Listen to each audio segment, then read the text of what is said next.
In today's video, I'm going to teach you how to fix grainy photos in Lightroom Classic. This is a common issue that many photographers encounter, but fortunately, Lightroom offers powerful tools to tackle this and enhance the quality of your images. We'll specifically focus on the settings located in the Develop module, which you'll find on the right-hand side of the interface. Now, let's dive in. First, you want to get an up-close and personal look at the problem area by zooming into your image at 100%, also known as 1:1 view. This step is crucial because it allows you to clearly see the grain and assess how each adjustment impacts the image in real time. It gives you a precise view of what's happening on a pixel level, and this level of detail is essential for targeting the noise effectively. Once you're all zoomed in, direct your attention to the Detail panel. This is where all the magic happens. Within this panel, you'll find the Noise Reduction section. Now, we're going to start tackling the luminance noise.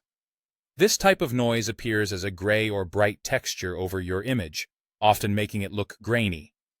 Here, you'll want to begin with the luminance slider. As you increase this slider, you'll notice the graininess start to diminish. The goal is to find a balance that reduces the noise without overly blurring the details.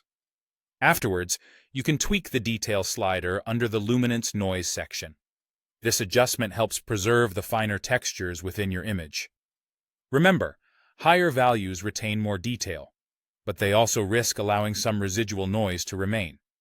It's all about finding that sweet spot where detail and smoothness meet harmoniously. The next slider to consider is Contrast under Luminance. This controls how the image's contrast is managed during the smoothing process. Lowering the value can lead to smoother results, but may flatten the contrast in your image, while higher values will keep more of this contrast intact. Play around with this slider until you achieve a pleasing balance. Now let's shift our focus to the Color slider, also located within Noise Reduction. This addresses chroma noise, which manifests as colorful specks across your image. By adjusting the color slider, you can refine these areas. A starting point of around 25 is generally effective, but your image may require more or less, so it's worth experimenting. Finally, refine the effect using the Smoothness or Detail slider under the Color section. This fine-tuning will help eliminate residual color noise without sacrificing too much detail. And there you have it. A step-by-step guide to reducing graininess in your photos using Lightroom Classic. With practice, these adjustments will become second nature, giving your photos a polished, professional look with minimal noise. Don't hesitate to pause the video and try these steps on your images as we go along.